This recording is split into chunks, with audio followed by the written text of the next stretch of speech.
Welcome to the Alison Show, a podcast to help women discover and rediscover their confidence and style. I'm Alison, and I am grateful to have you joining me today. Today's episode is your first introduction to the real heart of the show.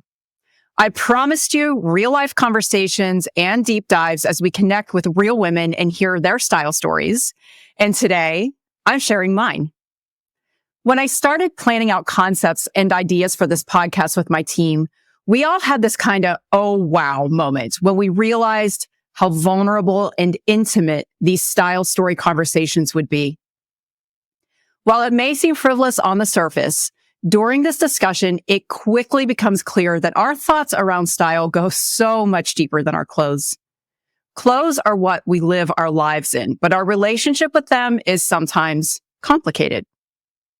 The stories we tell ourselves about style are shaped by the experiences we've had, which include the clothing choices and options available to us from childhood to adulthood.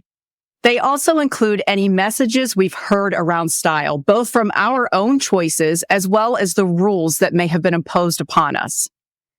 Maybe you weren't encouraged to experiment with your style in your youth, or you had limited options due to budget constraints. Maybe you had a very strict upbringing with similarly strict rules when it came to your clothing choices. Or maybe you were able to experiment freely with creativity in your style. Whatever the case may be, we all have a style story, and it's worth exploring, not only to gain clues about where we've been, but also about where we are today. I'll be honest, as I was writing my notes for today's episode, it really hit me hard how much vulnerability is required to share in this way. A lot of the things you're about to hear me talk about are things I've never shared publicly. I'm trusting you with my story in hopes that it inspires you to consider your own style story. You're also going to hear a new voice on today's show. I am being joined by my business manager and podcast co-producer, Lauren Smith. And I can't wait for you to meet her. You're also going to hear Lauren's style story on an upcoming episode of the show. So if you haven't subscribed to the show yet, please take a moment to do it now so you don't miss her story. Now let's dive in. Hey, Lauren, welcome to the show. Hello, Alison. Thank you for having me. I am super excited / nervous to join you today. And I feel like that's like the perfect mix of how I should be feeling. So thank you for trusting me to help your story unfold today. Well, there is no one else that I would rather be doing this with, honestly. I feel like this is a full circle moment for us. We've talked about podcasting for so long, and I am super excited to have you interviewing me today. Yeah. So are you ready to dive in? I think so. I'm a little nervous. All right, deep breath. We'll do this together. The first thing that I wanted to ask you about today is, who were your style role models when you were growing up? Like, what messages did you learn from them about what it means to be stylish and how to handle your appearance as you grew up? Well, I grew up in a very small town in rural Pennsylvania. For reference, I had 80 people in my graduating class. So I would say that I didn't really have like this overabundance of style role models. You know, the closest mall was 45 minutes away. I remember it being a big deal. We didn't really have like the cool stores growing up, but it was like a big deal when we got the Limited in high school. And I finally felt like I could buy some stylish clothes there.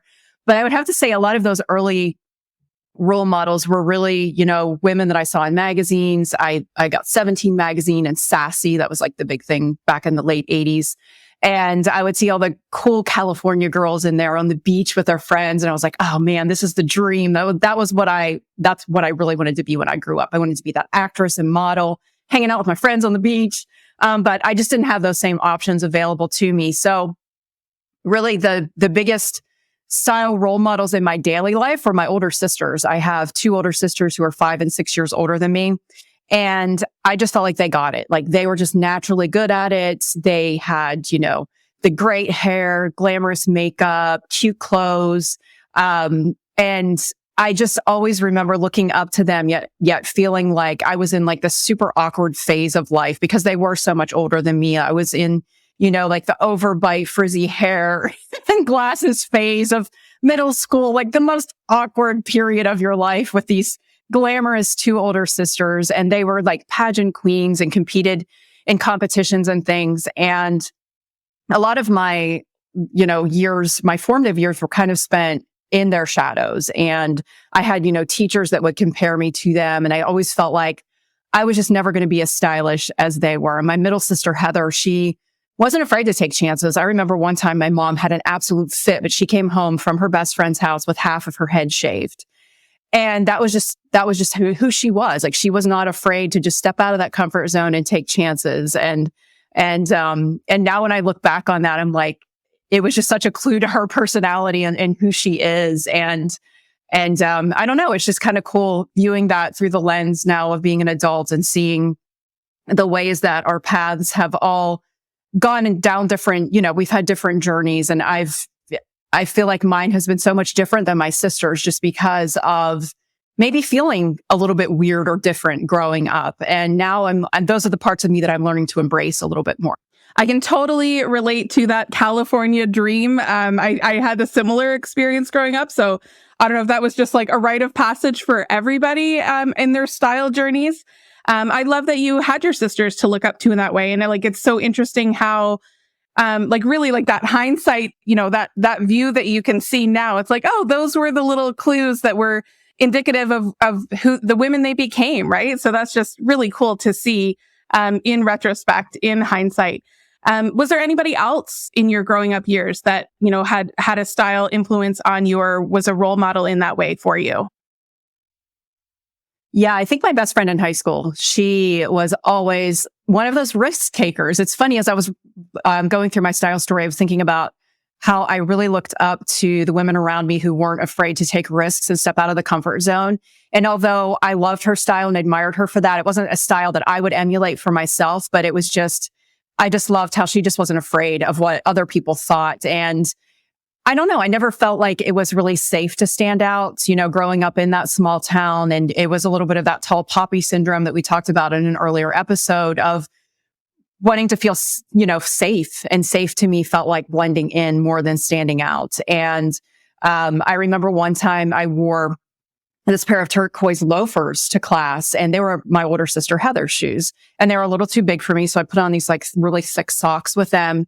And one of the boys in my class was asking me about it. He's like, "Oh, I saw your sister wearing those shoes at the basketball game last night." And I just remember feeling really embarrassed about that. And then him telling other students in the class and how, as I was reflecting back on this story, I was literally trying to fill my sister's shoes. And it never really occurred to me, it was one of those moments where standing out to me felt like a bad thing and also drew attention to me in a way that I didn't want it to. And I had another experience like that when I was 16. My mom bought me a really nice watch for my birthday. We didn't have, money to buy a car or whatever, but she had got me this watch. And when I wore it to school, the other students in my business class drew watches on their wrists with pen to kind of I don't know if it was poking fun or what it was, but in a way, making me feel like this was not okay for me to have this nice thing and to stand out. And we have these experiences, especially during those, years in high school and middle school that we just bring with us our entire lives. And I think it's important to go back and think through these things and see the ways that they impact our own style today, or even the way we show up in the world and our confidence. My mom was a huge influence as well, and she never stepped foot out of the house without every hair in place, all the makeup on. She wouldn't even go get the mail without the makeup on.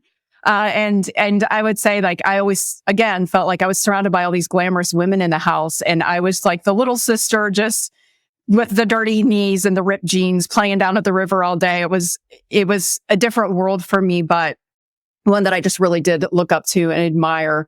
And she always made sure when I wasn't dirty and playing at the river that we looked cute and we had our little matching dresses and barrettes in our hair and all these things, that were very appearance focused. And my grandma too was always kind of fussing over us, pulling down the shirt hems and saying, "Oh, you've got a string on you," pulling the things off our shirts. And, so there was a big emphasis around appearance in our household.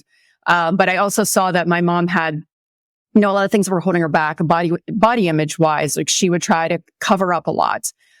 So while she was very much into hair and makeup, style wasn't as much her thing, but she knew what worked for her. She knew what worked for her body. She always had on a really brightly colored, beautiful blouse with matching lipstick and the full 80s makeup on. And that's just what I remember about her growing up. I would just sit and watch her put on her makeup with her little magnifying mirror every single morning and try to emulate the things that I was learning from her.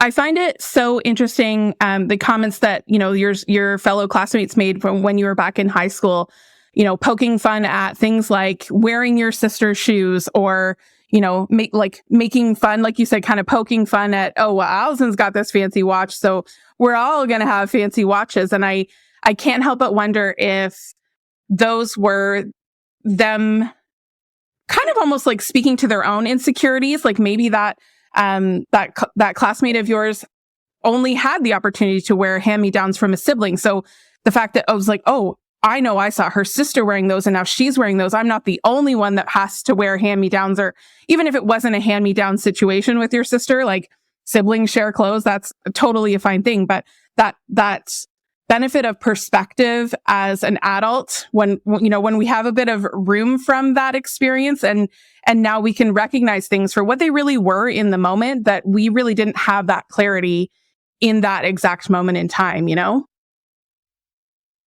Exactly, 100%. And I think that also, living through those painful experiences and getting that perspective as an adult was really useful when my kids were going through similar experiences, because I don't think any of us got through high school unscathed. Honestly, like, kids are just mean. They really are. And viewing it through a different lens is really so helpful, for sure.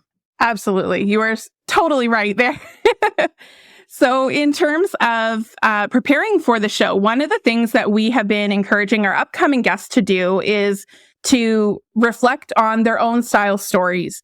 And one of the ways that we are recommending that they do this is by looking through old photographs of themselves in their youth, in their childhood, in their teen years, their 20s, 30s, 40s, beyond. So I am interested to hear, if you had any photographs that you looked through that maybe brought any insights to the surface to you for things like, did any memories come back to you? Did they offer any clues into your style growing up that maybe you didn't realize, oh, back then I used to be drawn towards this, and you can recognize those same kind of elements in your style today. So I'm just curious, did you see anything cool in your photos as you were going through them?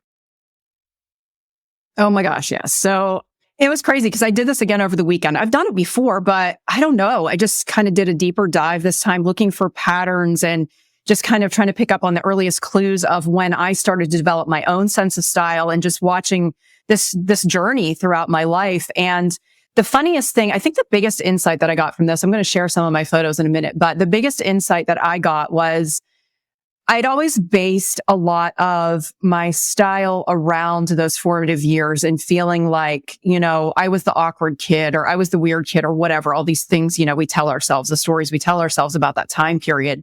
And looking back on those photos now, I'm viewing it through such a different lens and just having so much more self-compassion around that time period in my life. And I'm not judging myself as harshly as I used to, or as I do in my memory.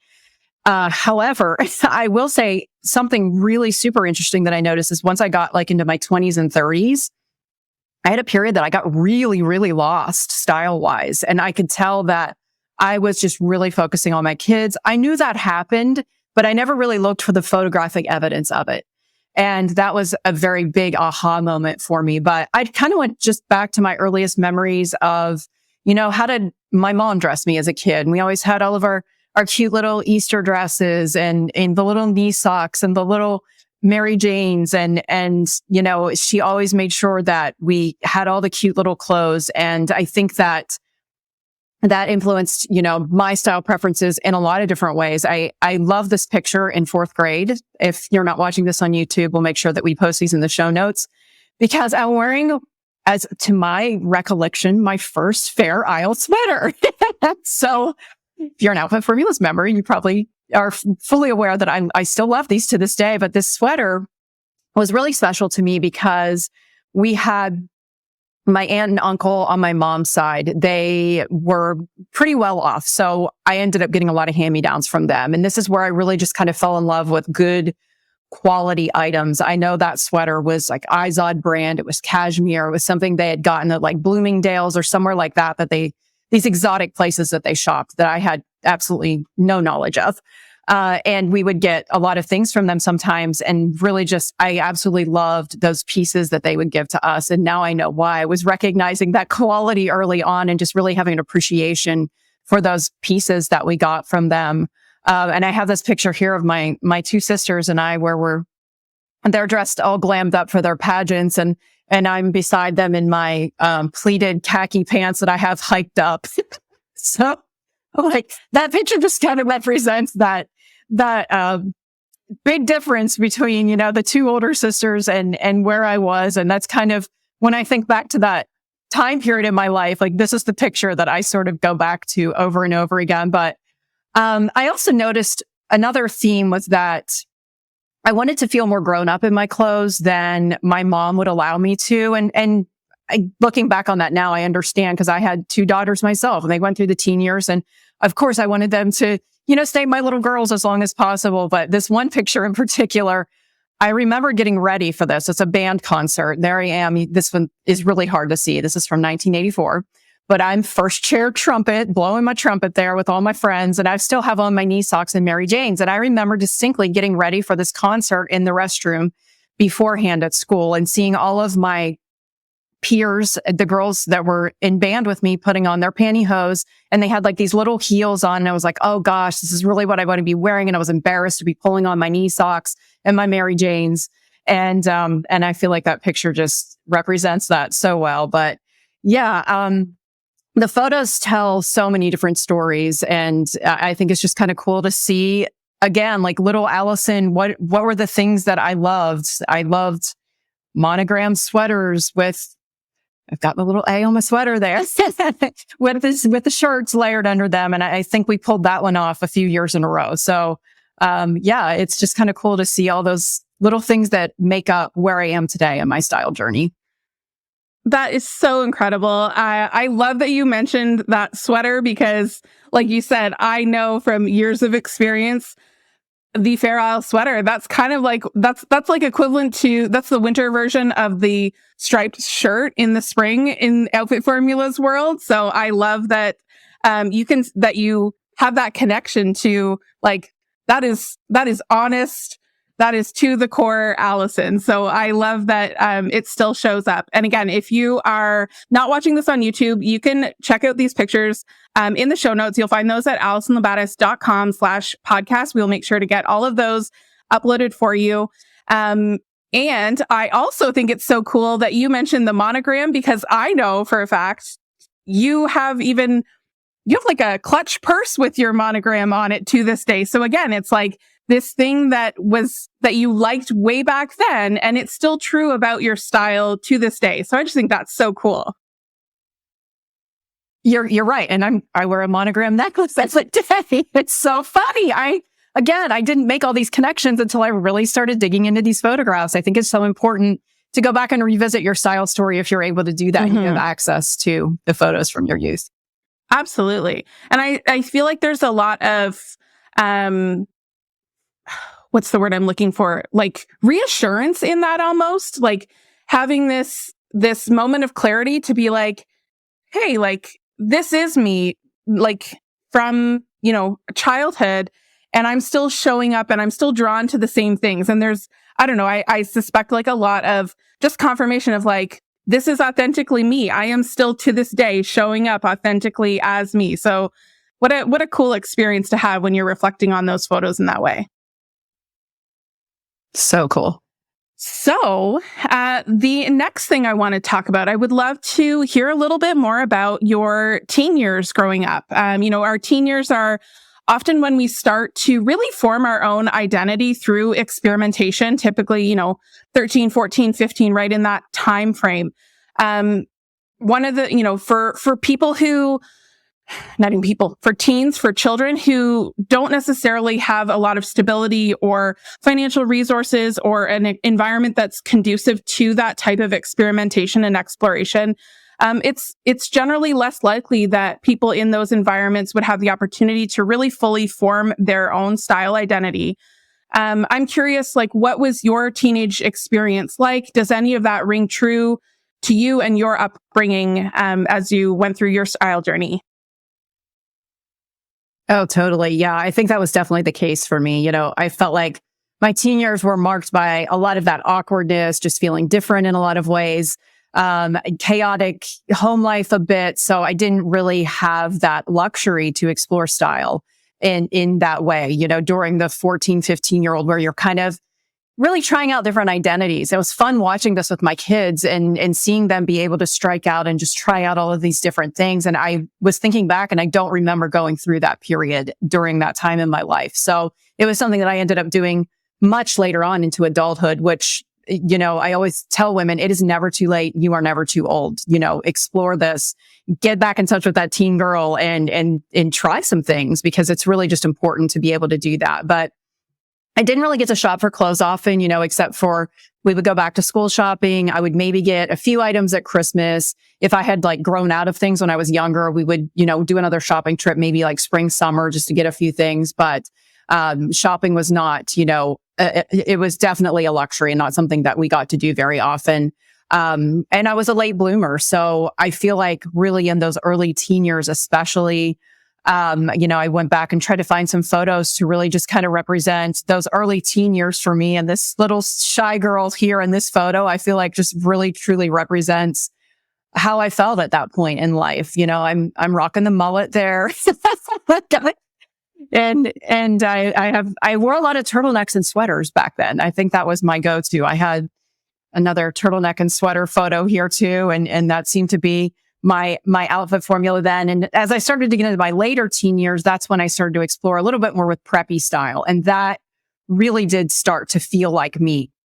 And then I think I got off the rails a little bit and started being trendier maybe in my later teen years and as I started to head into college years. But it was just really about finding out, picking up on those little clues during that time with the limited resources that I had, the hand-me-downs that I was getting, or from the times that I would get to go shopping and feeling out what are the pieces that, feel like me, that are true to who I am. And also always through that lens of not wanting to stand out too much, because I just received that message early on that was not a safe thing to do. And I didn't want to draw too much attention to myself in that way, for sure.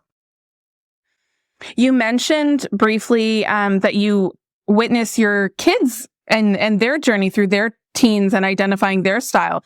What was that like for them? And especially seeing it through the eyes from the parent perspective, right? You're on the other side of it now. But what was, how did that look from the parent's point of view when you watched your children go through that same experience?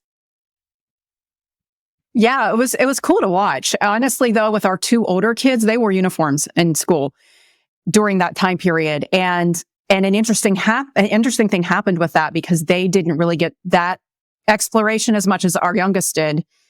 We switched school districts and she was in public school and she was, able to wear what she wanted during that time frame. So she's really the one that got to experiment more in that time period. But our two older kids really struggled when they got to college, because they had no idea what style was supposed to look like, what they were supposed to wear. It was done for them for so many years. I think they wore uniforms from 5th through 12th grade. And so just kind of like seeing that transition of, oh, wait, we're going to now experiment with style and see what works for us. And it was, I think, a harder transition for them, just simply because it happened so much later in life. And I think that they still both have had struggles in that space because of that. But really getting that sweet spot of around that 14, 15 age seems to be the key to really being able to develop your style and get a really strong sense of that and try out, these different identities for sure. Wow, that's so fascinating. And how fortunate for your children that they have the style and confidence expert as their mother and their mentor and role model. So I love that you were able to kind of, guide them. I'm sure that the same messages that you share with your community were the same things you were sharing with your children. So, lucky kids, jealous. So I am curious to hear a little bit more about, as you moved into your young adult years, like how was Allison dressing in her 20s as moved through post-secondary education and sort of into the early years of your career? Yeah, I would say in college, I dressed for class, and kids don't do that now. And maybe that was just a factor of me being in college in the 90s, but I felt like, I tried to look put together. I tried to dress for class. Once I graduated and was, in the corporate world, my very first job was for a company that had a very strict dress code. This was a company that was kind of run by an ex-military guy. And this is kind of crazy, but the year that I started working was the first year that women were allowed to wear pants at that company. Before that, it was skirts, and you had to wear skirt suits. And the skirt had to match the jacket, same material, same fabric, same color. It was a very, very buttoned up. I mean, they took business professional to the next level there. So imagine me, I'm like fresh out of college, entering this super strict corporate environment. And it was really hard. Not to mention, I was a single mom. I had a 6-month-old baby when I started that job.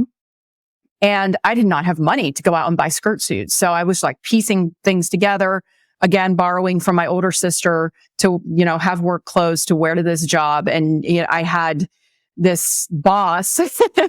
We all have that boss, right?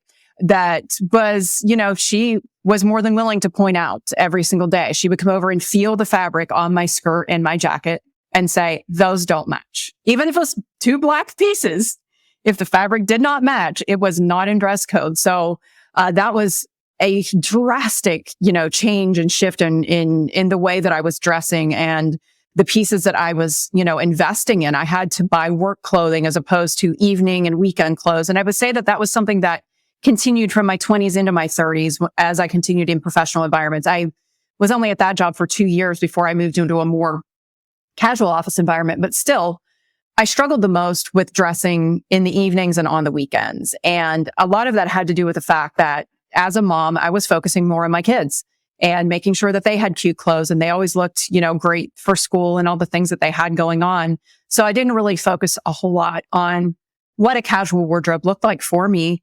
And that's something that I had to figure out much later on, which is where the blogging journey began. That makes sense. That totally makes sense. I have to ask, this strict dress code when you had to wear a matching jacket with skirt, what year was this? This is blowing my mind. So I need to know. I graduated college in 96. So I would have started there shortly thereafter. It was fall of 96. Yeah. Wow. Okay. Wow.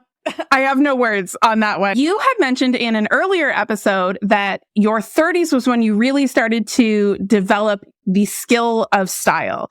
What is it that changed in that time frame that allowed for you to really invest in learning that talent? How did that come about? Yes. So I would have to say probably mid 30s. Early 30s was still kind of hot mess period in my life where the kids were still really young and I just wasn't focusing much on my appearance in general, honestly. But by mid 30s, I had really kind of started to figure out what worked well for me. And that's when I kind of discovered my very first outfit formula when I was working in corporate America. And that was, I loved pencil skirts with blouses and heels. And it was so easy to do. I just had a ton of pencil skirts in different colors, a lot of different blouses in solid colors and printed colors. And then I had an occasional blazer if I wanted to dress it up a little bit, or I'd throw cardigans over them to kind of change the look up a little bit. And then just different colored heels. So I had, the basics, the black, the taupe heels, a lot of the things that are still honestly good workwear staples to this day. So I had cracked the code on that. I felt like I've got this nailed. I know what I'm wearing every day. I don't have to think about it. My closet's well stocked. I've got all the things that I need and there for my corporate life. Again, was not focusing on my casual life at all. And that's when that transition kind of started to happen is, whenever I needed to focus on building that casual wardrobe, that's where that journey began of me really digging in and figuring out what does this part of my style look like? Right. So it's it's like you said, it's like the outfit formula concept was born. You just didn't know what it would become at that point in time. I love that. Right. So as your career path changed, I know you ended up working from home. How did you make that pivot from those office outfit formulas? What did that transition look like? Yeah. So back in 2012, I guess I was in my late 30s at that point. I started working from home for the same company, but it was a drastic change in my lifestyle, and much of it for the better. Obviously, I mean, I had all the perks of working from home back in a time when really there weren't a lot of people working from home back then. So it was a dream come true in a lot of ways. But style wise, and if listeners have read my book, they know the story very well. I just kind of started to default to throwing on my faded black yoga pants every day with my oversized sweatshirt. I think it was purple and it had bleach marks on it. It was bad. And I would just pull my hair back in a ponytail, never put on makeup. And this went on, day after day after day. And I kind of started noticing some things in my environment that were changing first. And, like there's dirty dishes in the sink, not making the bed anymore, laundry's piling up, not cooking meals as healthy, not working out anymore, even though I'm putting on yoga pants. All these things are kind of snowballing and I can't quite put my finger on what's going on here. And also I've suffered with high functioning depression my entire life since I was a teenager. And I started kind of seeing the red flags of that coming up. And when that happens, I know I need to just kind of do a reset, sit down and think about, where I'm at and if there's any small tangible steps that I can take in the right direction. Because anybody who's been there knows that it is overwhelming when you get in that place. You just don't know what next step to take. And for me, the thing that really just rang true in that moment was I need to get dressed. And that next morning I woke up and I got a shower and I washed my hair and I put on makeup and I put on real clothes for the first time in a really long time. And I was amazed as I went out throughout that day at how much more motivated I felt and just how much better I felt. I was getting dressed just for me, something I felt like I had control over. And it was, again, that small little step in the right direction. And that afternoon when I picked my daughter up from school, and I tell the story over and over again because it's such a powerful part of everything that comes from this point after in my life. So when I picked my daughter up from school that day, she hopped in the car and she looked at me and she said, "Mommy, what happened to you?" And I said, "What?" And she said, "You look pretty today." And that was really just kind of that aha moment of, oh gosh, okay, this isn't just affecting me. I'm also serving as a role model for my daughters. And I want them to, see that I am taking care of myself and I am prioritizing this. And that's really what was my first impetus for starting the blog.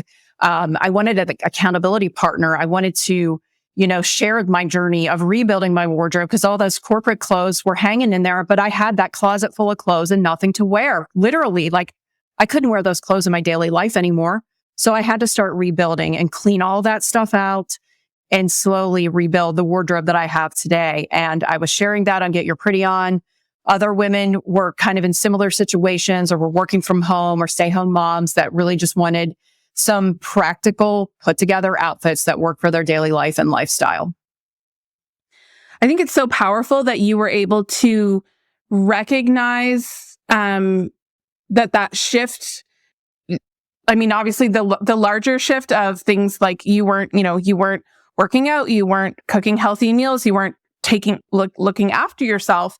But the fact that you were able to recognize and move forward from these clothes don't suit me now. They don't work for me now. Your corporate wardrobe, like, especially when you've spent so much time and money, like curating that and investing in that because that's what you needed for that stage of your life. But you had shifted into a different space and being willing to let that go, right? To acknowledge like, I can't keep pretending that I'm going to dress in my pencil skirt and heels because clearly that's not happening. So what do I need to do to move forward from that? And I love how you talk about that small step because really like looking at the big picture, that's just too much. But choosing that one little thing that you can do, that's how you get that forward momentum to move beyond. It really is. And I'm thinking back on that. I literally had one outfit in my closet put on that day. It was a pair of boyfriend jeans. I think they were from Target or Old Navy. I don't remember. And I had a solid pink or purple t-shirt and a pair of flats. And I built from that one new outfit formula that worked for my new lifestyle. And that's, what the rest of my closet was then built upon. So it was really just about when I say start small to women, I really mean it. Start small. Even if it's just one outfit that you have that works great and you love, you can build from there. I have listened to you on pretty much every podcast interview you ever do. I tune in every time you tell your story. I don't think I have ever heard you say before that it literally was one outfit you had. And I just I want to take a moment to acknowledge that, because I think when a lot of people, as they come into the Closet Crew community and they think that they're alone in that. They think no, I literally have nothing in my closet. And to hear where you were then, I didn't know that it was just literally the one outfit, and the journey that you have made to today. That is so empowering. So thank you for sharing that tidbit, because that was totally brand new to me. Yes, that's one of those things that I actually recalled over the weekend too. And I was really just kind of going back through this style story, which is why it's just so important to revisit those journeys. And from that one outfit, I do remember going out and buying multiples in that t-shirt, which is another thing that I encourage our members to do. If you find something you love, buy it in all the colors, get multiples of it, because you can recreate that outfit formula in different ways. And it doesn't have to be really confusing or hard to figure out. Once you find something that you love, just do more of it. Absolutely. Work smart, not hard. That's right. So now, as you are entering your 50s, what is your approach to style these days? What does that look like?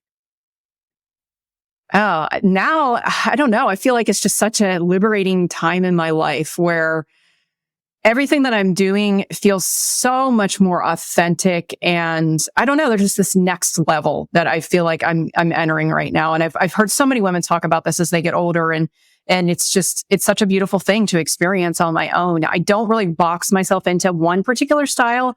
And I'm also still willing to try things and experiment. But I also have this deep knowing of what works and what doesn't. I really know my heck yes pieces. I really trust my gut when I try something on.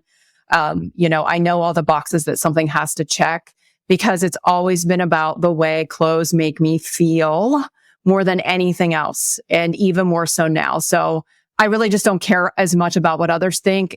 I still have that poor little 14-year-old Alison sitting in class being made fun of in the back of my mind sometimes. But I'm like, you know what? I'm going to honor her now by being brave and stepping out and not being afraid to stand out, because that's what she wanted to do. But she allowed those voices to kind of keep her boxed in so much more so. So it's not even just been about style. It's been about everything, right? Just really stepping out in bold new ways, trusting myself more. I would have to say, if anything, I'm more of a closet staples lover now. I love buying those quality pieces and then pairing them up in different ways year round. I do add a few new trends here and there, and I update my basics regularly, but I'm not a big shopper. I found that I'm pretty happy with what I have, which keeps me from being tempted. Mm-hmm. That's so fantastic. What a powerful place to be in, feeling like, you have that internal validation that what you are doing is right for you. And really, frankly, it's none of your business what other people think of you. How liberating is that? Cool. Yeah. So as you reflect back on your journey and think about, the first couple episodes of the show, you shared your style philosophies that you've developed over the years. What do you think was the most impactful thing that got you to where you are today in your style story? If you had to pick only one thing, what would that be? I'd have to say it's going back to the feeling again, but really just following what feels true to me and not, trying to dress like someone else or trying to chase down the trends, but really honoring what feels authentic to me when it comes to style. And looking back through all these old photos was super enlightening, because again, I see how I'm still honoring little Alison's style preferences to this day, which is super cool. And I knew who I was then. I got a little bit lost along the way, but I found my way back to that. That's so sweet. I think your own authenticity, especially in this day and age, can be so hard to find. Our minds get clouded with all the voices of social media and influencers, and I just feel like there's this, you've mentioned before that you don't follow a lot of style influencers. And I think one of the unintentional side effects of that is turning down the volume on those voices allows you to really be able to tune into and listen to your own voice and honor you. And what a powerful place to be in. So my last question for you today is, what 3 words would you use to describe your closet right now? Intentional, authentic, and enough. Enough. I love that. Closet contentment is possible. That is one of your style philosophy pillars. So I love that that we are tapping into that today. And what a great place to bring this all to a close. I know you had a lot of nerves about sharing your story today, but you've done it. How are you feeling now? Oh gosh. And honestly, it's like a full circle moment. Seriously, I feel like, just really reflecting back on the insecurities of so many years and the awkwardness around style and in this space, and to where things are today is just, it's been a crazy journey. And I feel so grateful to have a platform where I can share this. Absolutely. Well, I know that you are inspiring to so many women, and with this show, that is only going to continue to grow. Thank you for trusting me with your style story today, Alison. It has been an honor to be here on the show with you, and I am looking forward to sharing my own style story on the Alison Lambatis Show very soon. Thank you, Lauren. I am super excited to dive into your story next time. If you haven't subscribed yet, go ahead and do that now. I'm Alison Lambatis, and this is your reminder that you are worthy. Style is a skill anyone can learn, and closet contentment is possible. I believe in you. Thanks for tuning in.